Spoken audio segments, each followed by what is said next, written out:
Welcome to the DFS build. I'm Kevin Roberts with Taylor. You're always smiling when I start the intro.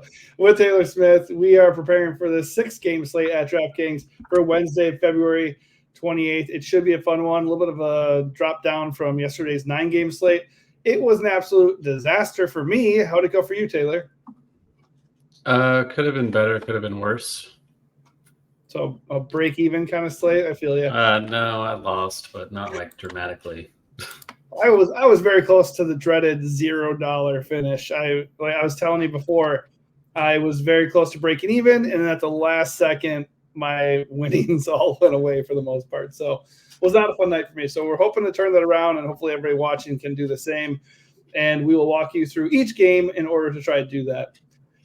This video is sponsored by DFS Hero. They have a really nice lineup optimizer that you can use to try to get a takedown.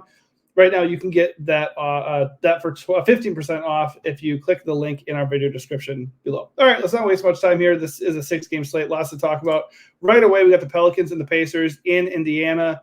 The Pacers are 6.5-point favorites. This game has a really nice 237.5 total. There is some injury news to monitor for the Pels. CJ McCollum, I think he was at shoot around, but he is questionable with an ankle injury. Zion Williams played last night. He is questionable with a sore foot, and he is one to sit on back-to-backs sometimes, so that's worth monitoring. And Brandon Ingram is also under injury report as questionable. So, even Trey Murphy is on the injury report. So there's a lot to consider here. It's kind of the same story as yesterday. So whether these guys are in or out, how are you feeling about Pels? They look pretty good. I mean, the matchup against Indiana is obviously great. They have a low total, 115.5, which makes me think not everyone's going to be in.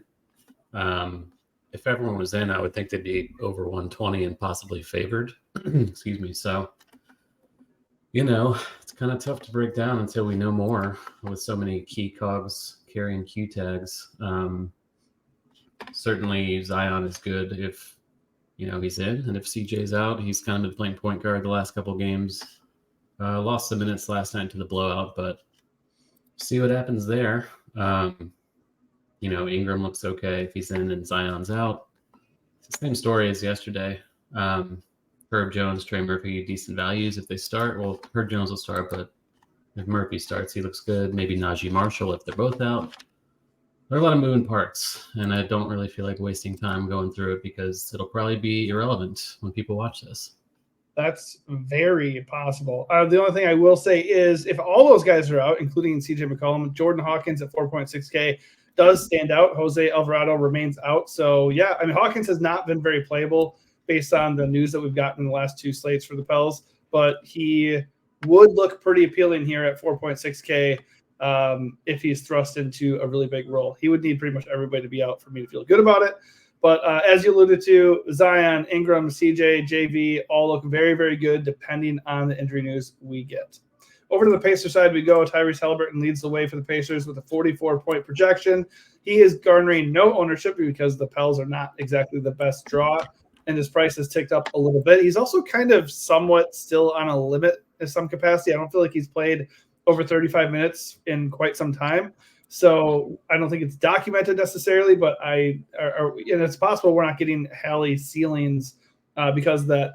That said, he does have a 21% boom rating. He leads the way here. Are you looking to get Hallie, and are you interested in any other Pacers guys?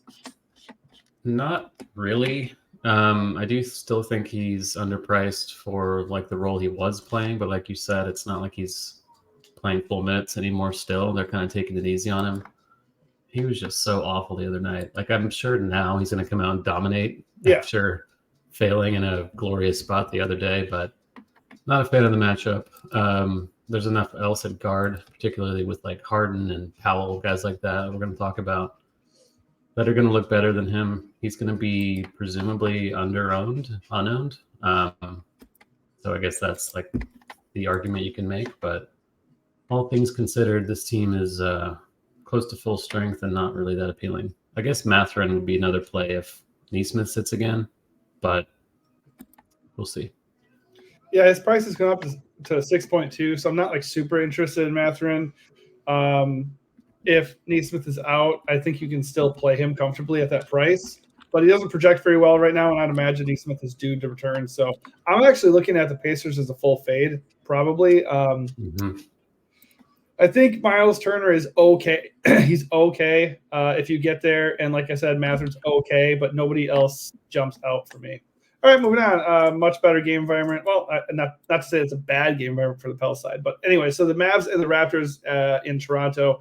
The Mavs are 3-point road favorites. They played last night. This game has a nice 237.5 total. No injury news to speak of for the Mavs. Luka is probable per usual. I should say they are going to get Dante Exum back tonight. Let me just check the status of Derek Lively. He's also probable. So they're getting to be more at full strength, which takes away the value here. So the question probably is just going to be, are you playing Luka or not?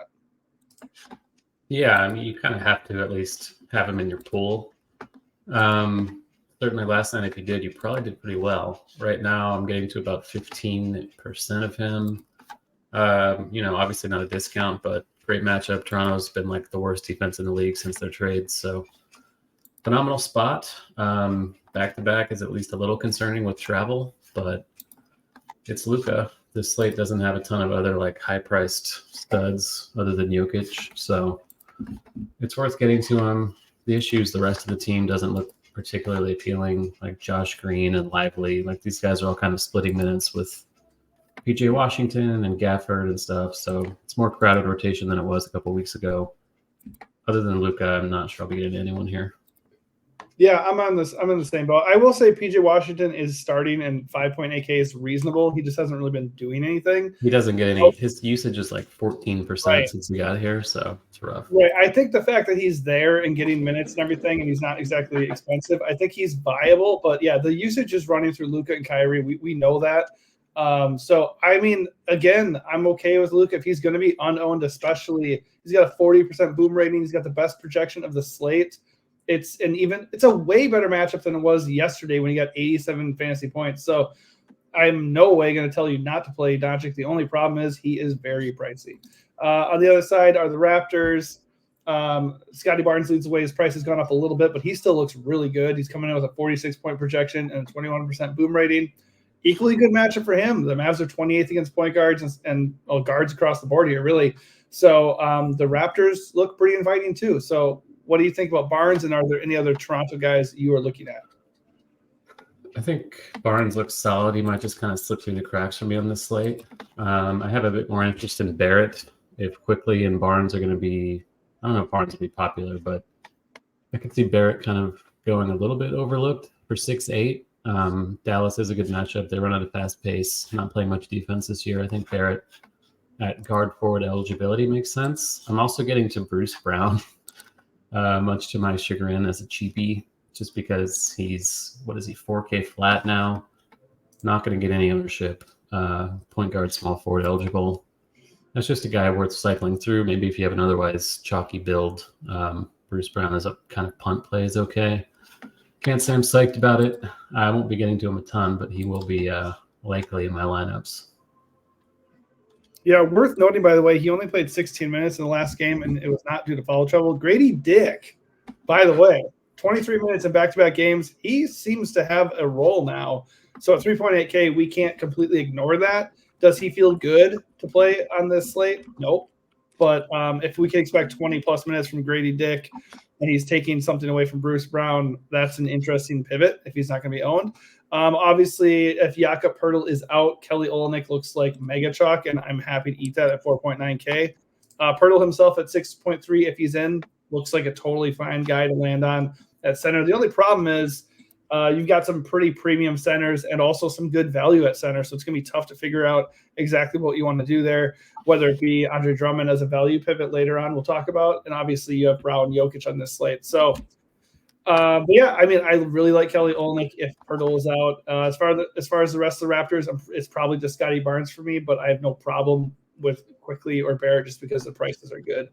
On to a real dog shit of a game. We have Grizzlies and Timberwolves in Minnesota. Yeah. The Grizzlies are 12-point dogs, as they absolutely should be. They have a 99 team total. That's gross. This game has a 209 game total, which, as far as I can recall, is one of the lowest of the season. I think one was like 206 at one point this year. horrible. There is news to monitor here on the Memphis side. We can tell you that Luke Kennard is out. He joins Scottie Pippen, Brandon Clark, and obviously the other guys have been out for weeks. John Conchar is doubtful. So we are looking at the corpse of Derrick Rose and then also Jordan Goodwin, who has not even been in the rotation. Those are the guys who can play point guard for the Grizzlies, or they could just roll with Vince Williams running the offense a lot. It's unknown, but how are you feeling about Memphis in this spot? Yeah, I don't think Goodwin is a bad play. Certainly if he starts at 4K, I'll have a lot of interest, which is really unfortunate. That's kind of the way it looks, though, right now. I don't think Aldham is a bad play. Like, the minutes were kind of trending down over the past few games, but there's really no rhyme or reason to their rotation. I could see him potentially getting back up to 25 to 30. Minnesota, of course, is a team with some size, so perhaps they'll need Aldham to play a little more. I don't mind him for 5K, kind of as a leverage value option. Still getting to Zaire, unfortunately, for 4 or 5. Like, I really don't want any of them, but it's kind of the way it shakes out. Like, they're cheap. They kind of have to play. Vince Williams, Jaren Jackson. Vince Williams has come back down to 6'3". I think that's okay, especially if he's going to be playing point guard and handling the ball a little bit, but this team does have a 98 team total, like you said, so we probably don't need to go too overboard on it.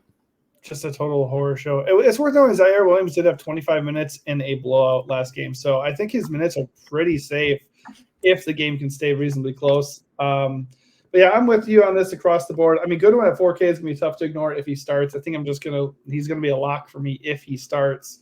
It'd be really fun to get like a Derrick Rose start and just pump in aging Derrick Rose at 3.4K, but you just got to see what happens with the lineups. JJJ is totally fine. Vince Williams is a really nice floor. He's also totally fine, but GG Jackson has a really nice usage rate. He just hasn't really been very good. He shot 1 for 13 in his last game. So that's kind of inconsistency is what they've been held under 100 3 times in the last 5 games. That's like impossible nowadays. And they're facing like the best defensive team. Yeah.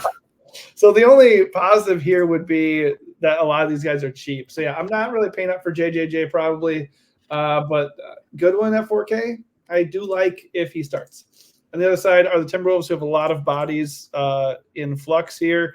Anthony Edwards is questionable after leaving and coming back with an injury last night. Cat is back after sitting out with a personal matter. Rudy Gobert is forever questionable. He's on the injury report again. Kyle Anderson messed up something. He's out. And obviously there are rest candidates like Mike Conley just because he's an old and it's the second leg of a back-to-back set. So a lot to monitor for Minnesota, but given what we know right now, who are you looking at for the Wolves? The guy I'm getting to most is Jaden McDaniels, which, speaking of horror show, feels great. Sure. He's 3'9". He's going to play 30 minutes at a minimum, I would think. Kyle Anderson being out, like, it's okay. Obviously, I prefer to go away from that if something better pops out. No qualms with any of the big 3 there. Gobert, Towns, Edwards, all look good. Certainly Towns will look better if one of the others is out. And, we're potentially getting into Naz Reid starting territory if Gobert's out, because Anderson would start, but he's out too. So they're getting pretty thin. I don't think Reid is a bad kind of tournament flyer at 5'5", even if Gobert's in, just because, he's going to still play mid-20s off the bench. Yeah, I suppose Alexander Walker is another guy that theoretically could start. He's 4K. It's really gross. Like, all this stuff feels bad once you start getting into the cheaps on both these teams. Yeah, well, I mean, it probably is going to come down to how deep are you going? Like, are you paying up for Luka or Jokic and those kind of guys? So, yeah, McDaniels is totally fine at 3.9K with Kyle out, and depending, more bodies could follow. I probably prefer Naw between the two. He did play 30 minutes last night, so it looks like he might be, on a path to a little bit more run. I trust him a little bit more as an offensive player, and he's going to be less owned so far. So between the two, that's where I would lean. I think both are very playable as things stand. And then obviously if Ant is out, Cat looks awesome, and Rudy is totally fine as well. But blowout risk makes me not super enamored with Timberwolves as a whole. All right, moving on here, we got the Cavs at the United Center with the Bulls. The Cavs are 5-point favorites after Max Strus nailed a 50-foot shot to beat the Mavs last night. This game has a really low 216 total. That's a testament to Chicago playing slower than molasses and Cleveland playing good defense. Let's see. What news do we have? Cleveland, nothing. They are at full strength. Bulls, Alex Caruso is questionable. Torrey Craig remains out. We do have the assumption that the Bulls could flirt with the idea of starting Andre Drummond here because the Cavs are pretty big. But starting with Cleveland, who do you like? Yeah, they did that when they met like a week or two ago, and they did that against Minnesota too with Towns and Edwards. So pretty safe bet. I think Drummond will start and make him a really chalky and awesome play. But as far as Cleveland goes, it's kind of the same story it's been lately. I don't mind Mitchell kind of as a lower owned spend. He's going to go overlooked just like he did last night when he nuked yet again. Don't mind that, but it's hard to make him a priority. Someone like LeBron looks better, kind of in that range to me. Otherwise, Allen, I never have problems with him. MO both look pretty good, kind of lower owned leverage plays. I don't think either is going to garner much attention. Certainly not Mobley at 7-2. So I don't mind that at all. I might be a little over the field on Allen, but otherwise not really getting to a ton. No, I think it's a good point. Spida feels like a really, really good pivot over what could be a chalky LeBron. If you are not interested in LeBron, Spida is a very, very good play there, I think. So I agree with that. He's pretty much the only Cav that I have any interest in. I think Jerry Allen is fine, but there are other ways to go at center. He's going to be unowned because you're either going down low at center or you're paying up for Brow or Jokic. So, yeah, as far as just a solid play who is not going to have ownership, Jared Allen looks interesting. You could probably say the same thing on the other side with Vooch.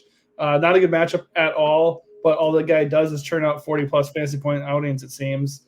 But it's going to be tough to pay 7.9K for Vooch when you have 5.2K Drummond right there for the taking. So how are you feeling? You already said you're feeling good about Drummond. I'm with you there. How are you feeling about the big three for the Bulls, and is there anybody else for Chicago that you like? I think Dosunmu looks decent again, especially if Caruso's out. He's going to play 40 minutes in theory. Even in a tough spot, I think 5-5 is reasonable enough for him. Drummond right now, I have 81%. He looks like he's going to be my highest owned player and everyone else's highest owned player, and I don't really see any reason to doubt it. Center only is not ideal, but it is what it is. He's an awesome per minute guy. He played 28 minutes against this team last week. It's reasonable to expect similar playing time tonight. So hard to get away from that. Not really seeing much else, though. I think Vooch, I guess, has a leverage play against Drummond makes sense. Like, I wouldn't play them together probably. But Vooch having power forward does, like I said yesterday, add to his value. So I don't think he's like a bad option, but I will likely allocate that elsewhere. Yeah, I think it's totally fine if you land on Vooch, DeMar, or Kobe White. They don't stand out today at all. And really the only strong argument to do that is that they're not going to garner ownership. It's not a good matchup. They don't pop really well, and there's just a lot of other better plays. For me, it is Ayo and Drummond, and that's it for me for the Bulls. Moving on, Nuggets host the Kings. The Denver is a 7.5-point favorite. The game has a pretty nice 231 total. De'Aaron Fox might miss this game. He was at shoot around, but he is questionable, so that's worth keeping an eye on. If he's out, we could flirt with Davion Mitchell and stuff like that. So, yeah, how are you feeling about the Kings here? Yeah, I think Monk is pretty good either way at 5'6". I generally wind up over the field on him just because he has such a wide range of outcomes and the ceiling is so high, and he's always cheap. Yep. He will also get a major boost if Fox is out. Like, he's going to play a ton of point guard. If Mitchell starts, I guess you could do that. He is 3K, but if he doesn't, then I would run far away from that, especially if he's going to be getting steamed a little bit from an ownership standpoint. It's really just Monk. I mean, you can make the case for Sabonis. He should see a usage boost, but he's not a huge usage guy to begin with. I suppose Keegan Murray, Harrison Barnes, Kevin Huerter would see a little more usage themselves if Fox is out. I think Fox himself at 8.5 is worth a look just because he could fly under the radar a little bit, given the Q tag, but matchup's not great, and they are on the road, so it's a bit tough. Yeah, I mean, Sabonis is interesting just because he is not going to be owned. He's a lot cheaper than Jokic. He projects pretty well. He's got a 25% boom rating. He's fared well in this matchup this year. So, especially if Fox is out, I guess the only thing is if Fox is out, then ownership might flock his way a little bit more. But right now he's at sub 10%. So he's a little bit interesting to me. I'm not going to make him a priority by any means, though. For me, it's probably just going to be Malik Monk and Keegan Murray, just because they are nice mid-range guys, 5.6K each. Keegan Murray's getting all the minutes he can handle. He went off in his last game at 46 fantasy points. This is not a very good matchup for him. They rank fourth against power forwards, but if Fox is out, I mean, that dude's just going to let it fly, right? So, and obviously you can look at David Mitchell at the bare minimum if he ends up starting, but that rarely goes well. I mean, if he does start, if Fox is out and Davian starts, do you think you're going to be heavy on Davian? I'm not sure because the game is at 9, so it kind of depends on how early the news gets in. Like if buddy, that's going to be interesting when that no late swap kicks in, right? Yeah. Well, in that case, you're going to be stuck with Davion Mitchell shares. I would play zero if there was no late swap. I would play zero Davion. I would play some Fox though, because I think he'd be lower owned as a result of that. But I would not risk it with Davion potentially getting a DNP or whatever. Well, he's the type of guy that could get a DNP even if Fox is out. That's why, it's really tough. That's why I'm reluctant. Like even if he starts tonight, I guess I'm sure I would get more just swapping, but it's really tough to make him a priority. The good thing is the Clippers, like we're gonna have a bunch of Clipper stuff with Paul George out, so there will be options to swap and roster spots that should still be available. Yep. All right, over on the Denver side, you have the man himself. Jokic has the second best projection of the slate, 33% boom rating. I think it's the second best of the slate. I could be wrong. He is not garnering much ownership because there are a lot of good plays on this slate. And I don't know. That's really the only reason, because it's not a bad matchup. He has crushed the Kings in 3 games this year, and he is cheaper than Luka. So, I mean, I would have a lot of interest in Jokic, and I'd probably play him more than Luka at this point if I could. I guess the other problem is a lot of the best value and top-end plays are coming at center, so it could be problematic. All right, so are you looking at Jokic a lot on this slate, and are there any other Denver guys that you like? Yeah, I was getting about 15% of both he and Jamal Murray. Murray's down to 7-8, which I think is noteworthy. Sacramento, obviously, a pace-up spot. Good matchup for both of them. Like you said, though, with Drummond occupying a center spot in most rosters, it's going to be hard to really see Jokic getting too much ownership. You have Gobert, you have Towns potentially coming in. If Edwards is out, Anthony Davis is center only. There's a lot to like at center. So I do have interest in Jokic because naturally there's no way he winds up as chalk on this slate, which in and of itself is a reason to get to him. Yep, agreed. Anybody else for Denver pop for you?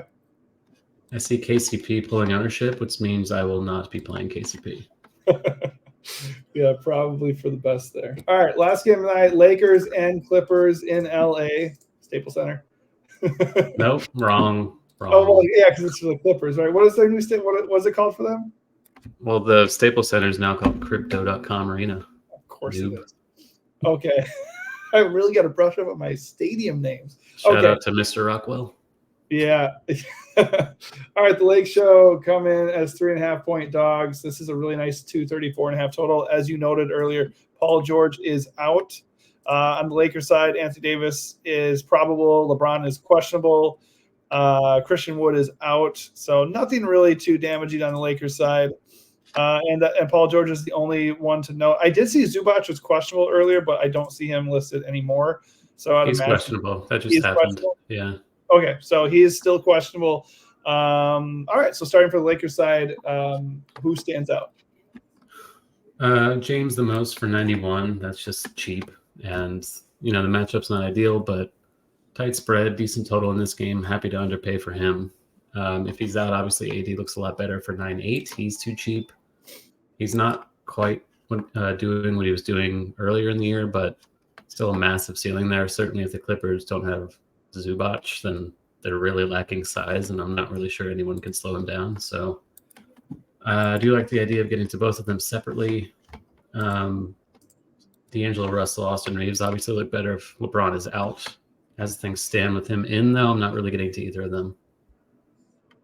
Yeah, as is the case, usually it's just Brow or LeBron for me. Obviously, if LeBron is out, D'Lo and Reeves look better, and then you can look at some of the value.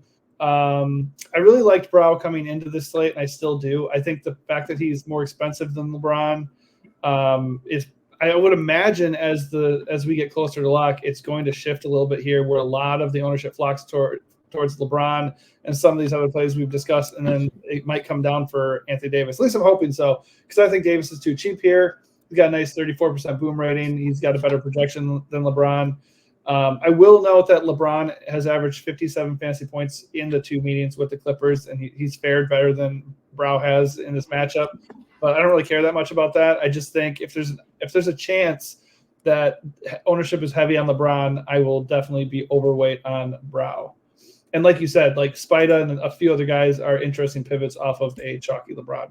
On the Clipper side, obviously no PG-13 makes Harden and Leonard stand out as really, really good plays on this slate. I know you like them, and I know you like chalky Norm Powell. Is there anybody else that stands out on the Clippers?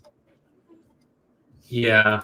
So there are 5 guys in this team, of which I have at least 20%. Powell, obviously the headliner here, cheap guy, going to be starting presumably. Harden after that, Kawhi I have about 20%. I have Russell Westbrook coming in around 20%. He's only 5'3", potentially with a path to more minutes, especially if Zubac is out. I could see him potentially challenging for 30. So that is quite interesting. That's probably the cheapest salary I've ever seen on Russell Westbrook. He's obviously not what he used to be, but still a pretty good per minute guy, north of a fantasy point per minute on the year. I am getting to Zubac if he's in. He's also cheap for 5'6". Obviously, they will need size against AD. Lakers are a pretty big team in general, so the minute should be there if he's healthy enough to play.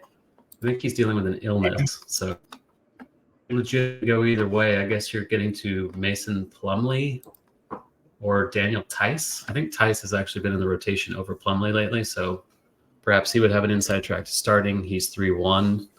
By default, he would become a pretty interesting value in that scenario, even if the minutes wouldn't be – like he probably wouldn't play more than 20, but 20 minutes of a 3-1 Tice I think is enough.